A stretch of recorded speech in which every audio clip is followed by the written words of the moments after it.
Saudações, alunos e alunas. Eu sou Eduardo Simões, sou professor de Geografia, né? Trabalho na área de meio ambiente, mobilidade urbana. Tenho uma experiência aqui pela Universidade Estadual de Maringá na graduação e no mestrado.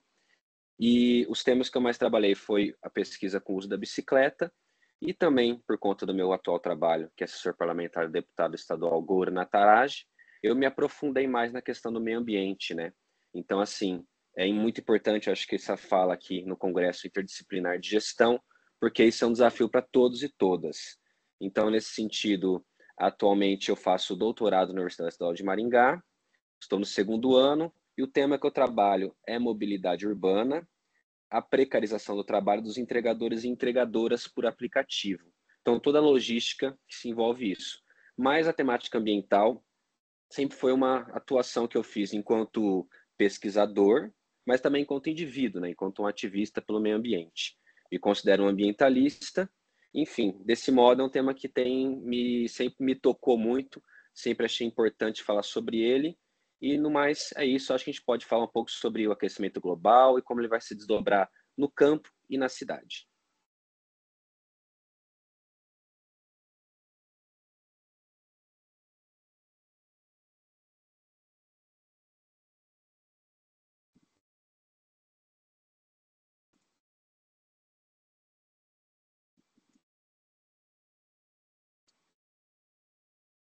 Vou colocar a apresentação aqui.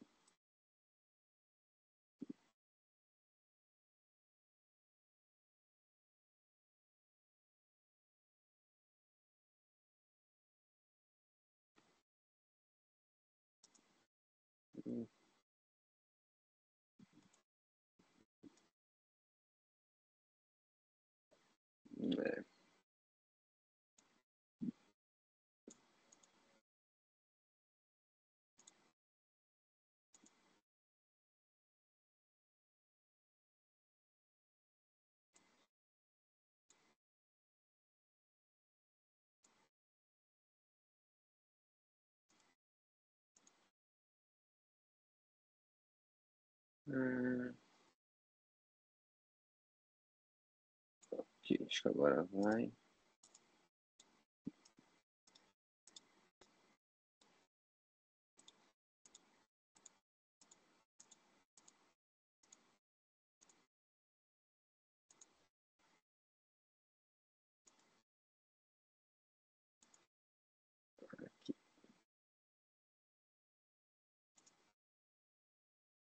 Muito bem. Acho que vocês estão vendo. Eu vou iniciar aqui. Bem, de modo geral, a gente tem que pensar no aquecimento global como um fenômeno, que é um fenômeno natural, mas intensificado pelo ser humano. Por que eu estou dizendo que é um fenômeno natural, né? Porque se a gente não tivesse um sistema, vamos imaginar que o nosso planeta é como se fosse uma estufa, né? Onde a gente controla a umidade e a temperatura, nossas camadas da atmosfera têm essa função. Se nós não tivéssemos essas diversas camadas na nossa atmosfera, a gente teria ali uma temperatura aproximada no mundo, média, né, de menos 20 graus. Seria uma temperatura muito, muito, muito gelada para a gente pensar em uma vida para seres humanos, né? É evidente que a gente pensando em outras espécies, talvez nosso planeta fosse, com certeza, nosso planeta seria muito diferente do que é. Então, qual que é a questão? Esse efeito estufa, essas camadas da atmosfera, elas proporcionam que a gente tenha um clima, uma temperatura mais adequada para que nós, seres humanos, temos condições de vida. Então, eu acho que o aquecimento global intensificado pelo ser humano que é o nosso problema. O que ocorre com o aumento das emissões dos gases de efeito estufa, todos os tipos de gases que alteram a composição das nossas camadas na atmosfera e a entrada de luz, que muitas vezes tendo buracos na camada de ozônio não é o termo mais adequado, mas áreas onde a quantidade de gás é mais rarefeita, os raios da ultravioleta passam por essa camada. Então, a gente fala usualmente, popularmente, de buracos na camada de ozônio. Mas qual que é a questão? É que essa menor quantidade de alguns gases protetores, como os gases que protegem os raios ultravioleta, acabam gerando mais calor, além da maior quantidade de gás metano, gases poluentes. Isso alterou, então, essa composição natural da nossa camada da atmosfera, e por conta disso a gente começou a observar um aumento de temperatura gradual. A gente tem vindo desde a Revolução Industrial com aumento de temperatura. É evidente que o planeta tem movimentos de resfriamento, movimentos de aquecimento, mas agora nós já temos a certeza, né, ou nós temos muitas evidências que essa alteração na temperatura está ligada diretamente às nossas atividades enquanto seres humanos. Eu vou colocar, desse modo geral, então, o que é o aquecimento global nesse primeiro momento. Agora eu quero tratar com vocês o impacto na área rural, vamos dizer assim, o impacto na produção agrícola, né? E depois o impacto dessa questão global, do aquecimento global, nas cidades. Eu vou começar aqui pelo impacto na área rural. Então, um modelo que é difundido quase por boa parte do mundo na produção de produtos agrícolas, alimentícios e também a produção de frangos, bois, todo tipo de carne que vocês puderem imaginar, está ligado a um modelo de monocultura, né? O que é monocultura? Mono é um e cultura é uma única cultura. Por que a gente chama de cultura? A produção de um alimento, ela está ligado muito à questão da, da cultura ligada à produção daquele tipo de trigo, soja, milho. Então, por isso se chama de monocultura, a cultura de um único cultivo, né? Então, essa monocultura, o que acontece? É como assim, a gente está vendo essa imagem aqui ao nosso lado, à direita. Tem uma árvorezinha aqui, e aqui é uma produção extensa de um único produto. E aí nós vamos agora refletir um pouco sobre como funciona essa forma de produzir alimento, né? Nós temos diversas formas. A mais difundida, a que nós temos em maior proporção, é essa. Foi essa forma de produção que nós, seres humanos, vamos dizer assim, entre aspas, né, escolhemos produzir. Muito bem. Então, o que acontece? A monocultura tem se expandido no Brasil como um todo. Aqui nós temos uma área de monocultura, temos aqui diversas colheitadeiras, a que tudo indica, aparenta ser trigo, essa produção aqui, e ao lado nós temos uma área florestal, que na verdade aqui é uma área de produção da produção da agroecologia, que entende, na verdade, uma produção conjugada de diversas espécies juntas, ou seja, ela é uma policultura, muitas culturas convivendo juntas. Muito bem, então, o que eu quero que nós pensemos e nos questionamos e vamos num caminho de reflexão. Vocês já viram alguma área natural como essa? Que tem apenas uma única espécie, essa espécie seja uma ao lado da outra, alinhada, né? Reflitam um pouco sobre isso. Se a gente pensar, a gente nunca viu na natureza nada como a gente está vendo aqui, esse modelo de monocultura. Então, esse modelo de produção não é um modelo baseado na natureza. Então, nós temos dois modelos que convivem, né? Um modelo de policultura e um modelo de monocultura. Agora nós vamos entender um pouco qual a característica de cada um deles. Aqui temos algumas formas de monocultura, né? Aqui nós temos no Brasil, a gente tem a produção muito forte de soja, sobretudo para alimentação de boi, né? A soja ela é muito importante para compor a alimentação dos animais, sobretudo o gado, né? Então aqui o Brasil é um dos maiores produtores de soja do mundo, né? Essa soja ela está se expandindo, ela se expande sobretudo na região do Cerrado. Por que do Cerrado? O Cerrado tem uma formação vegetal de árvores de pequeno e médio porte e gramíneas. Então, isso, por exemplo, Mato Grosso do Sul, parte dele ali, Mato Grosso, é cerrado. O estado de São Paulo também, parte tem cerrado. E por que nós expandimos muito para o cerrado? Bem, primeiro que são áreas muito populosas, que nós já temos uma população bem consolidada quando a gente pensa na dispersão de pessoas pelo Brasil, mas também porque o cerrado ele é fácil de ser desmatado, em comparação, por exemplo, uma floresta amazônica, que é uma floresta densa, com árvores grandes e com muito mais plantas, uma maior densidade de plantas por metro quadrado ou por quilômetro quadrado. Então, o cerrado ele sofre muito por conta dessa questão de ser uma área de, entre aspas, mais fácil retirada da cobertura e que você faça uma plantação de soja ou cana-de-açúcar, como, por exemplo, na região que eu sou natural de Ribeirão Preto, ali tem expansão, sempre foi uma região de muita produção de cana-de-açúcar.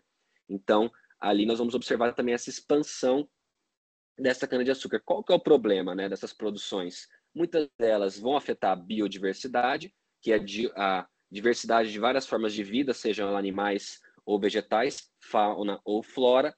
Elas também afetam muito a quantidade de água, porque essas produções elas têm por objetivo produzir rapidamente para o mercado, crescer, ser colhida e ser levada a uma manufatura posterior a ela, né? Pode ser A soja pode ser dada em grãos, pode ser dada em farela, pode virar, não sei, leite de soja, dentre outros produtos que nós podemos utilizar. A cana-de-açúcar vai ser usada para a produção de álcool, para a produção de açúcar, para a produção de cachaça. Então, essa velocidade ela é muito importante para que haja também uma maior lucratividade nessas atividades. O eucalipto também é muito comum para a produção de madeira e também para a produção de outros, como, por exemplo, com os papéis. Então, aqui a gente pode observar qual que é a questão do eucalipto. Ele acaba um grande impacto na questão hídrica novamente, porque o eucalipto ele é uma planta natural de áreas áreas que têm pouca quantidade de água, não regiões úmidas como o Brasil, né? Então, como ele tem essa capacidade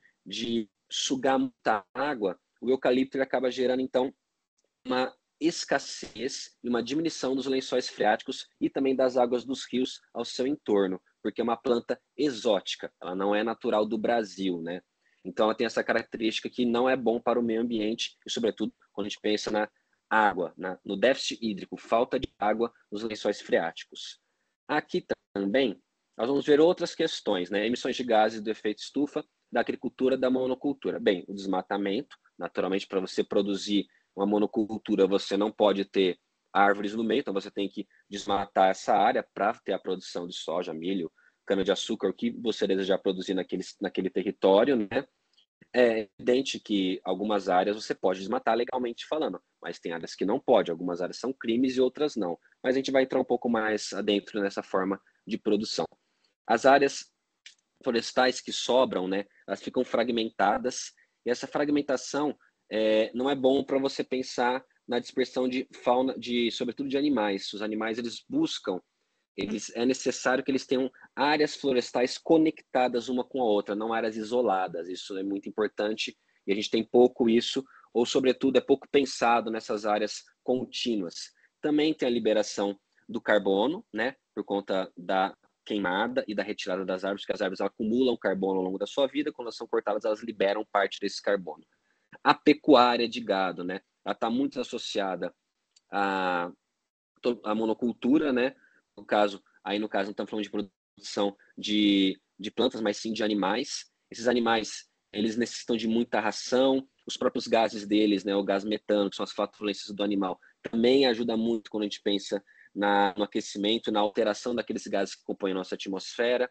Os fertilizantes e agrotóxicos, né, eles também geram uma grande alteração na composição do solo, também podem gerar uma contaminação das águas, e normalmente geram contaminação das águas, porque nós vamos ver ali uma questão da água aqui no Paraná especificamente. Enfim, basicamente é esse aqui também. A decomposição orgânica do solo, isso também libera muito gás do efeito estufa e gás metano. Agora, nesse outro momento aqui, a degradação do solo, o que ocorre, né?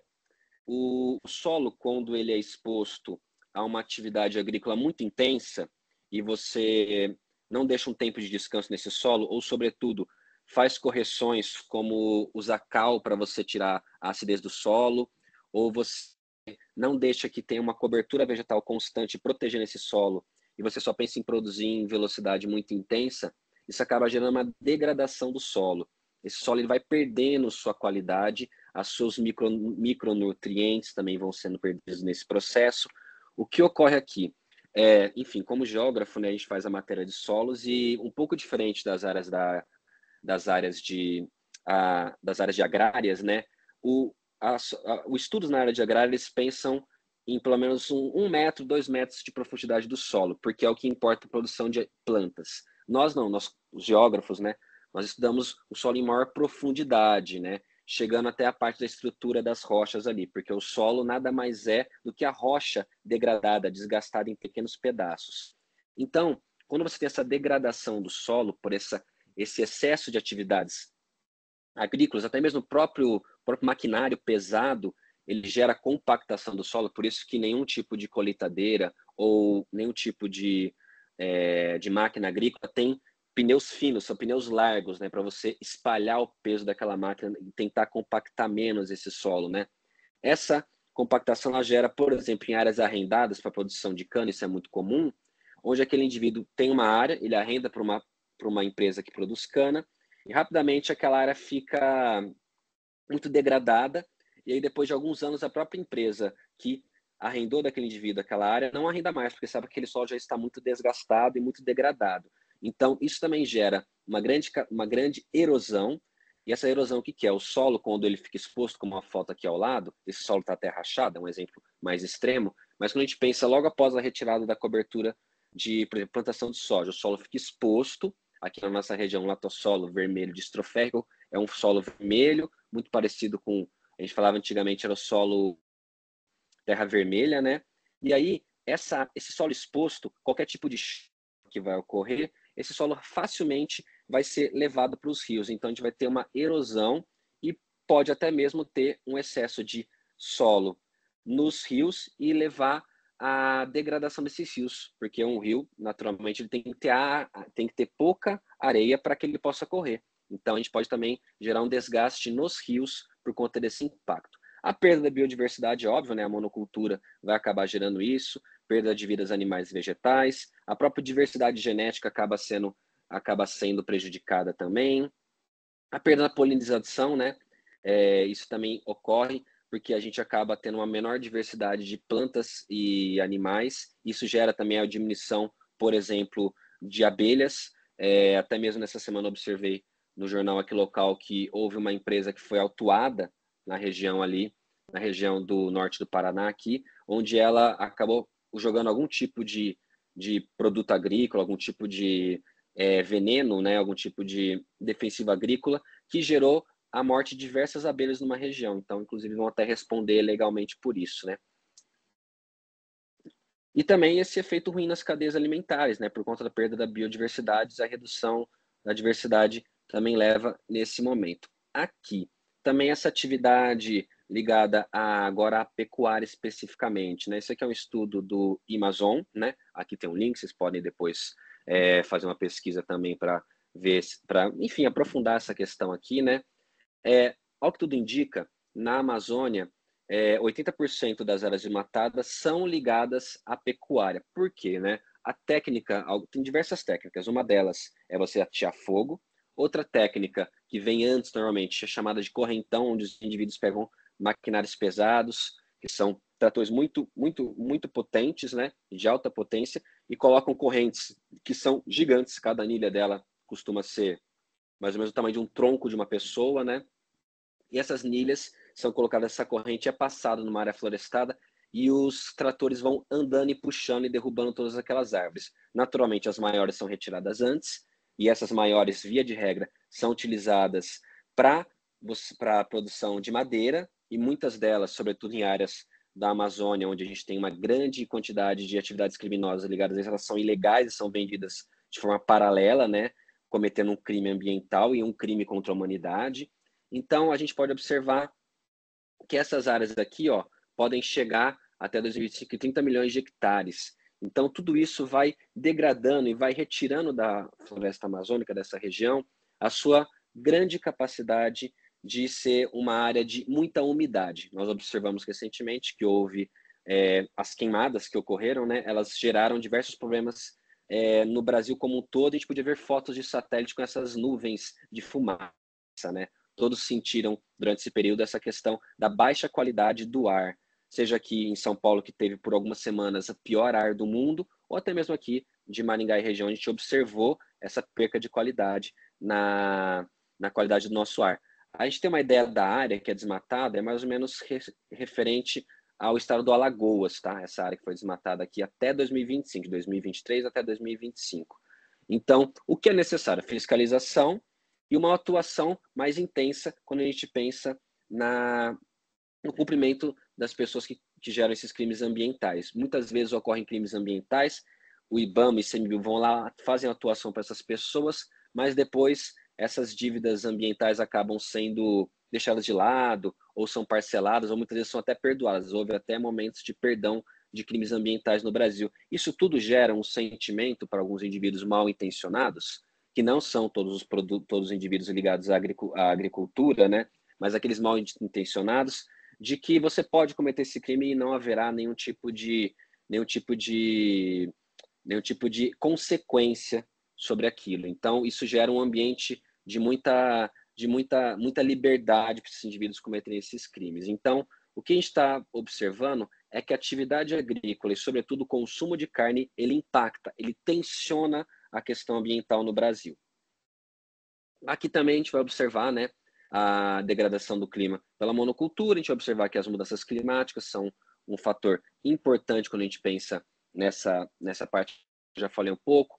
Esse ponto aqui é importante, os eventos extremos, né? O que ocorre quando a gente começa a alterar em escala global, no mundo como um todo, o nosso clima, né? Isso já está ocorrendo, nós vivemos isso atualmente, né? Então, não só ligado à questão da monocultura, mas a produção de carne, a própria emissão de gases por conta dos veículos motores, né? Tudo isso vai gerando, vai contribuindo para esse ambiente muito degradado que a gente tem observado, que cada vez mais ele tem sido degradado e nós estamos agora sentindo tudo isso, né? Por exemplo, o que ocorre? Eventos extremos. Esses eventos, normalmente, vamos dizer que no mês de janeiro, dezembro, janeiro e fevereiro são meses mais chuvosos, né? Vamos dizer que a média da nossa região foi de 200 milímetros distribuídos durante esses 3 meses, tá? O valor é hipotético, só estou querendo trazer ele aqui para a gente pensar. O que ocorre? Ao invés de você ter esses 200 milímetros espaçados ao longo desses 3 meses e ele sendo diluído ao longo desse tempo, o que ocorre? A gente tem, por exemplo, num dia, uma chuva que leva 2 horas e chove 50 milímetros. Qual que é o problema disso? É a quantidade de água e as cidades e até mesmo as áreas rurais também, né? Elas não estão prontas para você conseguir, em intervalo de 2 horas, chover 50 milímetros, que é um terço ali do que você teria para aquela planejado para aquele mês como um todo, aquela média daqueles meses. Então, essas chuvas intensas e também ventos muito intensos ocorrem e acabam degradando muito, fazendo enchentes nas cidades e destruindo as áreas urbanas e rurais. Outra questão também são os períodos longos de seca, né? Então, o que a gente tem observado? Períodos longos de seca, cada vez mais comum isso, né? E também períodos de chuva, mas muito curtas e muito intensas. Isso para a produção agrícola é o que tem de pior, porque você não tem previsibilidade da chuva, você não tem também previsibilidade do período de secas, que sempre tem um período mais seco, um período mais úmido, mas a mudança climática está alterando tudo isso. Então, a questão da própria previsão do clima e do tempo tem sido prejudicada por conta desses eventos extremos que fogem à regra, mas cada vez mais eles têm sido comuns e têm virado uma nova regra. Ou seja, a gente alterou o clima ao ponto de a gente ter dificuldade até mesmo de compreendê-lo, por conta de que você tem um sistema que tem entradas de energia, né? A umidade, a chuva que era mais previsível, mas com a entrada do ser humano nessa conta, né, a gente acaba tendo um fator de imprevisibilidade. A gente não sabe mais agora muito bem como vai ocorrer isso. A gente tem a certeza que isso vai ser cada vez mais comum, mas fica difícil de prever. Mais uma questão aqui. Pode também ocorrer a desertificação de algumas áreas, né? Pode ser, por exemplo, pelo excesso de água, por exemplo, na região dos Estados Unidos, na região de São Francisco ali, né? Tem aqueles cinturões verdes em volta das grandes cidades, né? Ali na região do Vale do Silício, no oeste estadunidense, a gente pode observar que o excesso de irrigação, por ser uma região um pouco mais seca, né? Não tem tanta chuva, as pessoas estão tentando produzir, mas como é uma região seca e cada vez mais seca por conta do aquecimento global, né? Ela acaba tendo uma quantidade menor de chuva. Então você vai lá e coloca uma irrigação. Essa irrigação pode ser retirada da água de lençol freático, de rios, que inclusive pode gerar um problema se for uma grande quantidade de água retirada, mas essa irrigação excessiva pode gerar desertificação, porque a água ela tem a capacidade de lavar o solo e degradar ele muito rapidamente. Então, durante o período achou-se que você poderia resolver a questão da seca com uma irrigação controlada por meio da tecnologia, mas essa tecnologia em excesso, e como é uma região seca e precisa de água a todo momento, ela acabou gerando desertificações em algumas áreas. Também no Sahel, que é uma região da África, do continente africano, que fica na região norte, né, da África, ali nós temos o deserto do Saara, né, próximo ali à região do Egito, aqueles países que estão ali vizinhos ao mar Mediterrâneo. Nessa região, a gente vai observar também a expansão deserto do Saara para essa região do Sahel, que é uma região que já começa a ter mais vegetação, até porque é uma região que começa a ganhar mais umidade, né? Pensar, por exemplo, na região do país do Congo, que está bem no meio do continente africano, aproximadamente naquela região. Então, vai começando a ter mais umidade e mais plantas. Entretanto, por conta dessas mudanças climáticas, a gente tem observado uma expansão do deserto do Saara para essa região do Sahel, que é uma área de transição entre a área do deserto, uma área de transição e depois a floresta do Congo, que é uma floresta muito parecida com a floresta amazônica, né? Uma floresta densa de árvores grandes e com muita umidade. Aqui, quando a gente pensa em problemas de umidade e de um clima muito seco, agora pensando um pouco também em como isso pode interferir a nós, seres humanos, eu penso que a imagem ela pode nos responder muito, né? Essa imagem aqui é evidente que nós temos um problema de um solo muito seco aqui. O que ocorre, né? Essa forma de produção, ela drena toda a umidade para ela e ela não produz quase nenhuma umidade enquanto está sendo produzido essa produção agrícola da monocultura. Então essa imagem ela exemplifica muito bem, né? Essa dificuldade de ter umidade. E quando essa região tem umidade, ela acaba tendo uma grande área seca, vamos dizer uma área que puxa essa umidade para essa região de produção agrícola. Então, quando a gente observa as regiões cada vez mais secas, é por conta da perda de biodiversidade e da evapotranspiração das plantas, que é evaporação e transpiração delas.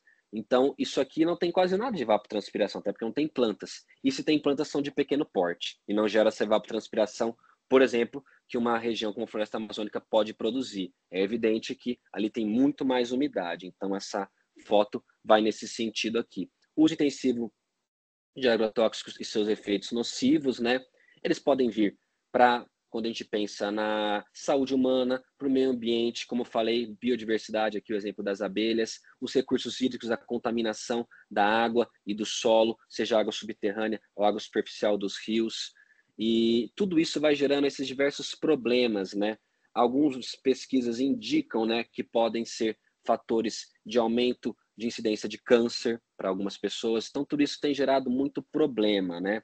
E agora, um pouquinho mais à frente aqui, como eu tinha comentado com vocês, atualmente meu trabalho é como assessor parlamentar, e aqui essa proposição aqui que o deputado Gora colocou, ele traz aqui os dados, né? Quando a gente pensa nos agrotóxicos e para onde eles vão parar. Eu falei muitas vezes, né, desse agrotóxico que vai para os rios e também vai para as águas de lençol freático. Aqui é um exemplo, né? Nesse copo de água aqui, que ele está dando um exemplo, né? É uma frase do deputado, tem 27 toxinas, né? Toda essa área, 27 tipos de agrotóxicos, né? E o Paraná, como a gente pode observar, está aqui o nosso estado, beleza? A gente está na área com mais de 27 toneladas. Então, por ser uma área de muita produção agrícola muito intensa, naturalmente, nós vamos ter águas contaminadas. Isso pode gerar diversos problemas de saúde. Então, assim, é muito importante essa atuação na defesa do meio ambiente, seja enquanto nós indivíduos, seja enquanto os indivíduos que estão, por exemplo, com um mandato, seja os professores, a universidade. É muito importante pensar nessa atuação em defesa do meio ambiente, porque essa defesa do meio ambiente vai nos proporcionar uma qualidade de vida cada vez melhor. E a gente está um pouco longe desse caminho, então é importante a gente ter ele como um caminho a ser traçado e ser perseguido com muita seriedade. O impacto na água, na semana retrasada, houve uma reportagem aqui na região, no jornal local, que eu lembrei dessa que eu tinha feito já a apresentação e me lembrei disso. Uma usina hidrelétrica está sendo colocada num rio aqui da região, acho que é o Pirapó, se eu não me engano, e essa usina, naturalmente, ela tem que fazer uma barragem para que essa água fique barrada e gere energia. E aí, pessoas da região observaram que tinham diversos peixes mortos, né? Esses peixes estavam ligados ao quê? A falta de água e de oxigênio por conta dessa usina. E assim, infelizmente, a forma como foi tratado no jornal, com uma grande naturalidade tudo isso, né? O que na verdade é muito grave, né? Esses peixes são super importantes para a biodiversidade do rio, até mesmo se for pensar para quem se alimenta de peixe, que também é um ponto, a alimentação baseada em animais, sejam eles peixes, porcos, frangos ou bois, ela também tem um grande impacto ambiental. Só para a gente entender um pouco disso, né? Para você produzir ali um hambúrguer de 400 gramas, aproximadamente, de 400 gramas, você precisa de 11 mil litros de água. Se você pega a sua conta de água, dá uma olhada quanto você consome de água por mês.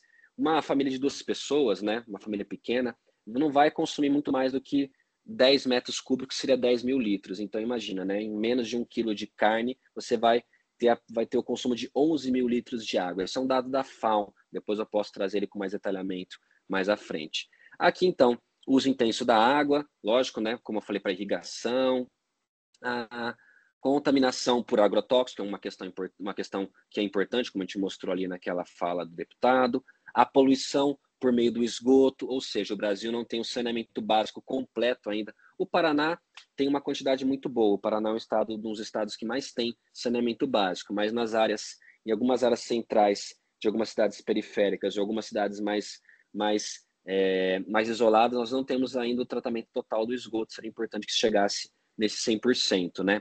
Para exatamente não haver proliferação de algas, por exemplo, ou a matança de peixes, né? Então, tudo isso pode gerar esses problemas que nós já presenciamos algumas vezes durante a nossa vida e, infelizmente, que são notícias no nosso cotidiano.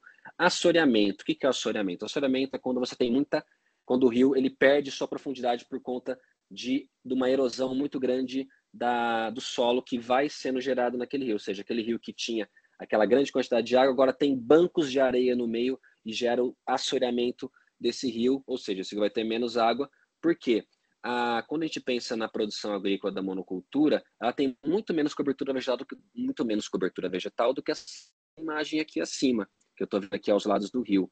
É importante a manutenção das matas ciliares, são aquelas matas ao entorno do rio, mas mesmo assim, mesmo com a lei ambiental, seguindo a lei ambiental atual, é difícil conter essa grande quantidade de solo que vem para os rios. Isso pode gerar o assoreamento. Não quer dizer que todo local isso vai acontecer, mas pode acontecer. Isso não é incomum. Aqui eu trouxe um pouco, né, de como eu fiz uma pesquisa muito simples. Ambientalista é morto no Brasil. Dei um Google aqui para a gente entender um pouco de como isso pode ocorrer. Aí vamos lá, vamos ver o que eu fiz uma gravação de tela e vamos ver o que aparece para nós aqui. Ali no G1, né? Globo, Brasil de Fato, IG Notícias, CNN, Escola, né? Então a gente observa aqui, né, o caso do Chico Mendes, que foi um grande ativista pelo meio ambiente. O que a gente pode observar, né? Que o Brasil, ele é um dos maiores nos países onde tem maior morte de ambientalistas, né? Conforme mostra aqui no comecinho. Dá uma olhadinha aqui, ó. Isso é de 2021, tá? Mas esse dado não mudou de forma muito profunda, né? Então o Brasil é líder de assassinato de ambientalistas na última década, né? Ou seja, de 2001 a 2021, né? Desculpa, 2020 a 2021. Então a gente pode observar que o Brasil tem essa característica, porque o campo brasileiro ele é muito, muito, muito agressivo, né? A gente pode pegar alguns dados interessantes também, como por exemplo a Pastoral da Terra, que é da Igreja Católica, que faz o mapeamento das mortes no campo. Então a gente observa que o campo brasileiro é um território muito hostil e muito agressivo. Então isso se expressa nesses dados aqui. Mas vamos à frente. Aqui eu também quero pensar como a gente trata, agora em escala internacional, alguns dos ativistas, né? Recentemente, esse Paul Watson, ele é do Sea Shepherd. Esse Sea Shepherd é um grupo, talvez alguns já tenham visto, na Nat Geo, na National Geographic Channel e na Animal Planet, passava uma série que era dos Sea Shepherds. Qual que é o trabalho que eles faziam, né? Vamos dizer assim. São ativistas pelo meio ambiente, só que ativistas na área marinha. Eles atrapalhavam os navios baleeiros, né, a caçar baleias. Inclusive, a baleia é crime de ser caçada em algumas regiões do mundo, mas os maiores consumidores desse tipo de animal são os japoneses, né? Então, aqui, há meses atrás, o Paul Watson foi detido. Ele está preso na Groenlândia, a pedido do Ministério da Justiça do Japão. Então, assim, né? E detalhe, ele não tinha nenhum tipo de indício de que isso ocorreria. É só para a gente entender um pouco como alguns ambientalistas são tratados quando a gente pensa em escala mundial, né? Então existe uma pressão muito grande, até porque a produção e carne de baleias é algo muito lucrativo muito lucrativo para quem faz o consumo o consumo e a morte desses animais. Então, a pressão econômica em cima da perseguição desses indivíduos é grande. Aqui eu vou mostrar um pouco como é essa atuação, mas é algo bem rápido. Vou colocar aqui mais para frente. O que ocorre em águas internacionais não pode haver na lei, né? E é ideal que seja assim. Ninguém pode naturalmente entrar em confronto físico com armas. Isso aqui é um navio baleeiro japonês. Essa área aqui aberta para as baleias entrarem. E aí eles ficam jogando água um no outro. Os navios, esse do meio é do Sea Shepherd, eles fazem diversas formas de atrapalhar, desde espantar as baleias com o seu próprio navio, desde jogar correntes na água para se prender nas máquinas desses navios baleeiros. Isso não é crime, tá? Em áreas internacionais.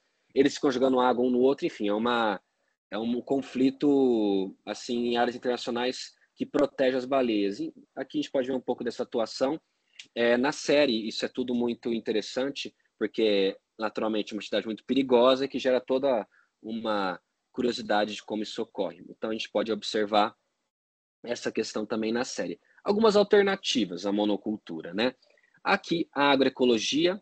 A agroecologia é um sistema baseado na integração e produção de alimentos e conservação da natureza, promovendo uma grande biodiversidade, sustentabilidade e com o objetivo de justiça social. A agricultura familiar, muito conhecida, né? Sobretudo aqui no Paraná, a gente tem muita agricultura familiar, né? O Paraná é um dos estados que tem a maior quantidade de agricultores familiares do Brasil. Então, porque a gente tem uma estrutura fundiária de pequenas e médias áreas agrícolas, né? A estrutura fundiária do Paraná tem áreas, naturalmente, com concentração de terra, mas nós temos a agricultura familiar como uma característica do nosso estado. Então, a agricultura familiar é aquela agricultura, via de regra, de uma área pequena ou média, onde quem vai ser o responsável pela produção agrícola é uma família, né? Via de regra passa de geração para geração. Sistema de agrofloresta, esse aqui é um sistema que vai conjugar a produção de alimentos com a manutenção da floresta. É retirado por meio do extrativismo algumas coisas que os indivíduos necessitam, mas também é plantado algum produto que ele deseja, sei lá, um café, um feijão, uma mandioca, um milho, a soja, né? Então, é uma conjugar agrofloresta, agricultura com floresta, o nome já indica um pouco. A rotação de cultura é uma técnica muito antiga, na verdade, né? Ela remete aos primórdios da agricultura após a sedentarização dos seres humanos, né? A gente começou a ficar num único lugar, se sedentarizou, parou e teve o domínio das atividades de animais e plantas, né? Começou a dominar esses animais e essas plantas. A rotação de cultura, o que é? Você tem 3 áreas a serem produzidas. Você vai lá, produz em 2 delas e deixa uma descansando. Isso pode parecer uma técnica muito simples, né? Mas muitas vezes alguns modos de agricultura muito ligados a uma atividade agrícola com muita intensidade não faz esse tipo de descanso de algumas áreas, que é muito importante para a própria recomposição do solo, das plantas e dos animais. Aqui, vamos lá, né? De modo geral, a gente pode observar, né, essa dificuldade e os impactos negativos da monocultura no meio ambiente.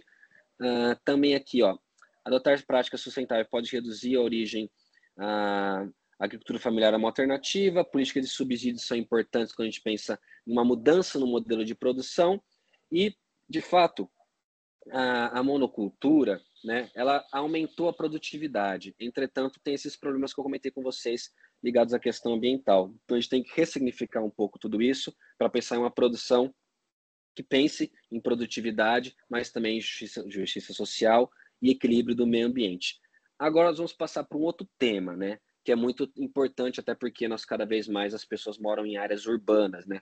O Brasil hoje é um país mais urbano do que rural. Eu vou aqui me hidratar um pouco, a gente já vai entrar nessa parte do aquecimento global e seu impacto especificamente para as cidades.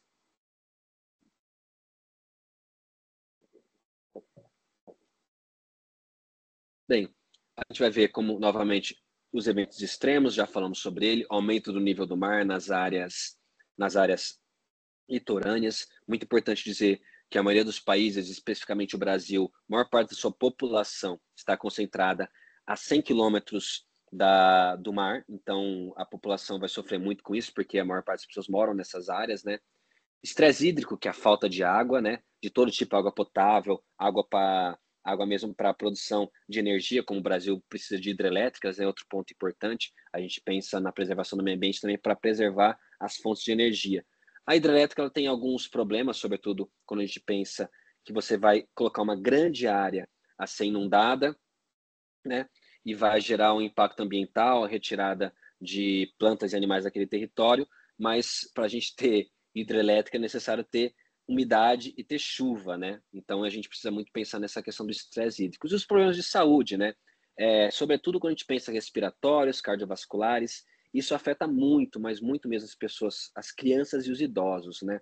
É comum e é muito triste ocorrer, por exemplo, uma onda de calor na Europa, que é uma região mais fria que o Brasil, comparativamente falando, onde os idosos simplesmente acabam vindo a falecer por conta dessa questão do calor, né? As casas não são preparadas para suportar esse calor, as pessoas têm uma saúde mais frágil conforme a idade vai avançando, então isso tem gerado, de fato, mortes, né? Esses problemas ligados à questão do aquecimento global. Desafios enfrentados pelas cidades, aqui, gerenciamento de recursos hídricos, né? Por exemplo, é importante agora pensar em sistemas de coleta de água, cisternas, sejam elas em escala individual ou em escala, sobretudo, em um planejamento governamental muito importante. Essa escassez da água é um ponto importante. Duas coisas nunca ocorrem, não é impossível no nosso modelo de sociedade, se não tiver água e energia, a gente não faz nada, né? Pensar em indústria, mas sem água e sem energia, é impossível produzir qualquer coisa. Infraestruturas resilientes, né? Aqui é necessário as cidades se adaptarem, né?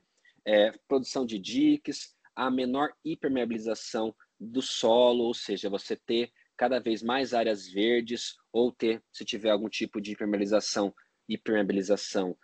quando você não deixa que a água penetre no solo, que você tem um asfalto ecológico, tem diversas opções. De início, algumas delas são mais caras, mas quando a gente pensa, por exemplo, no crime ambiental, no desastre do Rio Grande do Sul, esse preço começa a ser relativizado, porque o preço, o capital humano que foi perdido e todo o impacto que foi gerado ali, ele não tem preço. Então, essas mudanças podem ser, de início, investimentos mais caros para as cidades, mas serão necessários cada vez mais. Um planejamento urbano sustentável também é importante. Criação de áreas verdes, redução do uso de veículos motorizados individuais, né, que tem um grande impacto ambiental, a dispersão, a possibilidade de carros elétricos, mas não para pensar em diminuir trânsito, mas pensar em diminuir a emissão de gases poluentes, áreas permeáveis, e também o estímulo a transportes ativos, seja ele a pé, de bicicleta, e hoje em dia também temos a opção de você andar aí de patinete ou de bicicleta elétrica. Então isso também aumenta o número de pessoas que podem usar um tipo de transporte mais sustentável, né? Porque se for pensar uma limitação que pode ser, por exemplo, do uso da bicicleta, que é um tema que eu pesquisei e gosto de falar um pouco sobre ele. Por exemplo, uma pessoa com mais idade, alguma capacidade, alguma mobilidade reduzida, alguma dificuldade, as bicicletas elétricas, elas podem resolver esse problema, seja para que a pessoa consiga pedalar mais ou que a pessoa consiga pedalar maiores distâncias, né? Então isso é muito importante. Então, o fator legal são os carros elétricos, bicicletas elétricas e agora até mesmo os próprios patinetes que se difundiram bastante no mundo como um todo.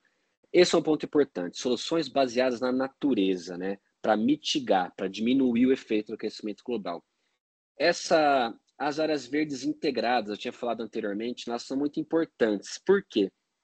Quando a gente pensa em áreas verdes integradas, são, por exemplo, em volta de rios, né? Você tem um rio. Eu tive um exemplo, tive a oportunidade de ir em algumas regiões na América Latina, no Chile, onde você tinha um parque linear que seguia todo o rio. Qual que é a importância desse parque linear? Primeiro, que se esse rio tiver uma chuva muito intensa, os eventos extremos, você vai ter esse rio, ele corre numa área, quando você tem um evento extremo com muita água, ele vai expandir, vai vazar daquele leito principal, né? Que temos o leito principal e o leito de vazão do rio. Então, você tendo áreas verdes do lado, é óbvio, né, que você vai ter percas e tudo, mas não ter construções, não ter vias para os carros nessas regiões no entorno de rios é muito importante. Então, os parques lineares são muito interessantes para pensar em mitigar e diminuir esse problema ligado ao aquecimento global.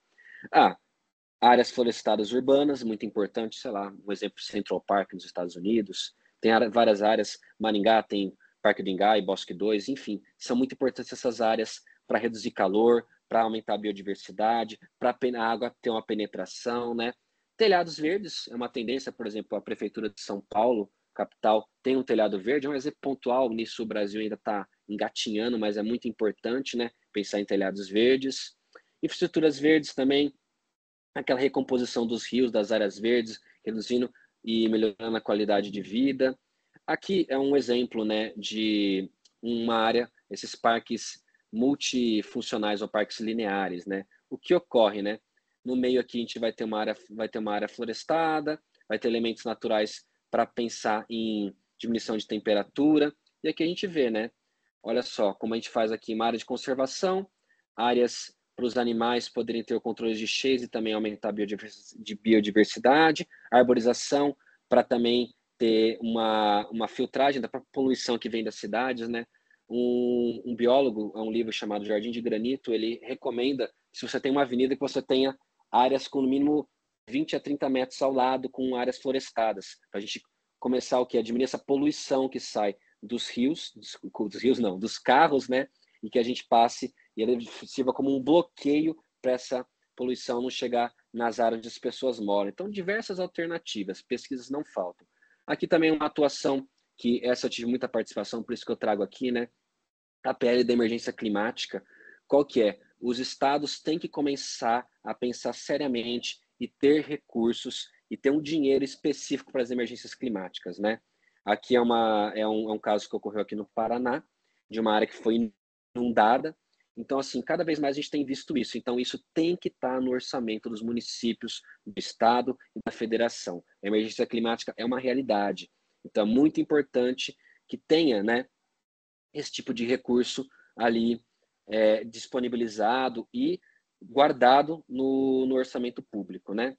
Aqui é uma coisa bem legal, né? Essas soluções baseadas na natureza, novamente, aqui são pequenos rios ao lado das calçadas, né?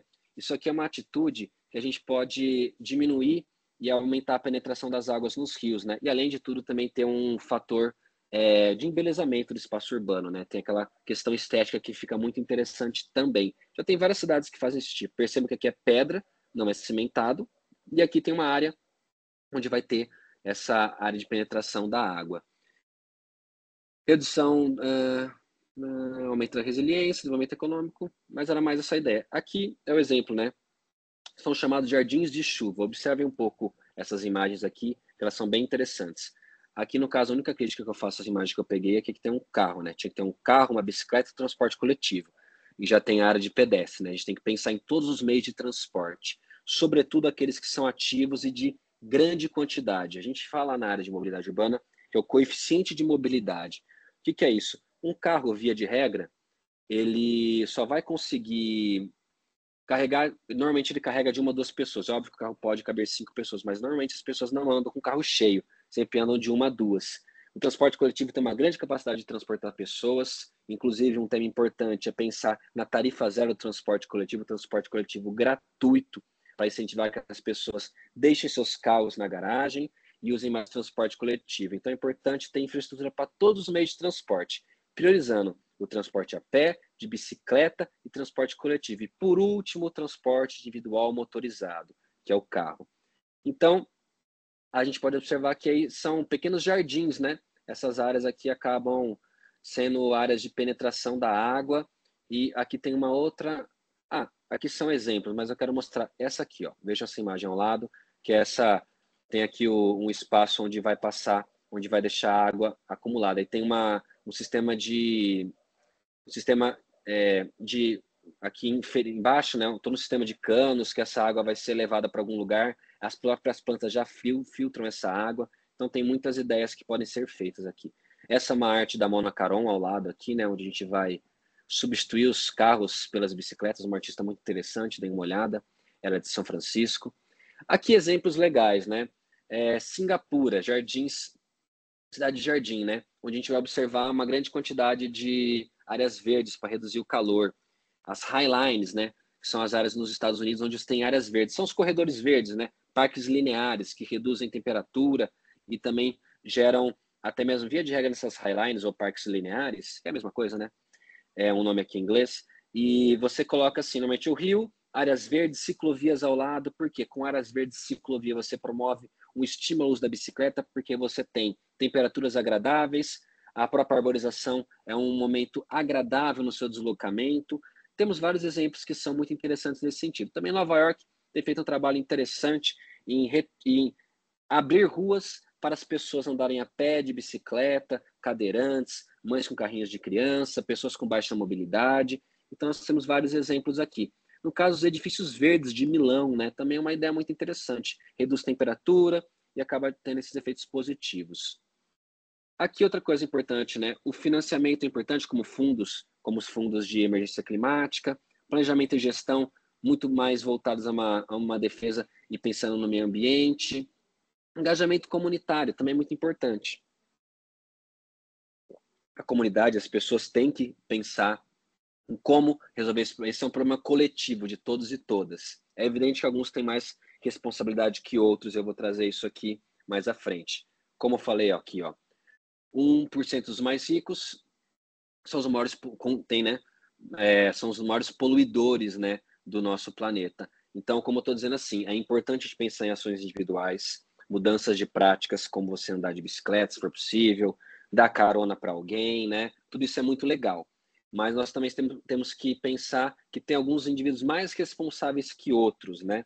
Então, é importante pensar que o modo de vida de alguns indivíduos, na verdade, esse modo de vida exagerado, né, que é muito pregado como se fosse um modo de vida de uma pessoa muito bem-sucedida, na verdade tem um grande impacto ambiental. Então, tem algumas pessoas que geram muito impacto ambiental. 1% dos mais ricos da população produz tanta poluição em 2019 quanto 5 milhões de pessoas.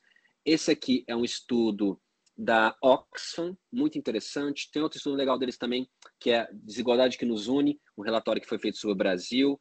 A Oxfam é um grupo interessante de pesquisa, deem uma pesquisada, vejam o que eles podem trazer, é muito legal. Aqui também, vamos lá, o que a gente pode pensar aqui como soluções e ideias para a gente pensar num caminho de saída, né? Eu acho que a gente tem que pensar em mudanças individuais, elas são importantes, são legais, mas também em mudanças governamentais e, sobretudo, aquilo que eu falei, né? Os indivíduos que detêm muito poder também pensarem em uma nova prática, uma nova forma, um novo modelo de vida, né? Aqui, agora pensando nessas áreas verdes, né? Como a gente pode fazer? Mais áreas verdes, mais ciclovias, prioridade de transporte coletivo em detrimento do individual motorizado. Podemos pensar aqui, né? Na tarifa zero, que é o transporte coletivo gratuito, parques lineares, preservação dos rios, reflorestamento para as novas gerações. Um caso muito importante, o Brasil não tem que zerar o seu desmatamento, ele tem que fazer muito mais do que isso. A gente tem que ter práticas de reflorestamento. É importantíssimo o Estado promover e pagar indivíduos e tem projetos de reflorestamento no Brasil como um todo. Isso é muito importante para recompor essa fauna e flora e a gente tem a maior biodiversidade, tem um clima mais agradável. De modo geral, é isso. Muito obrigado pela atenção de todos e todas. E qualquer dúvida aí, a gente está à disposição.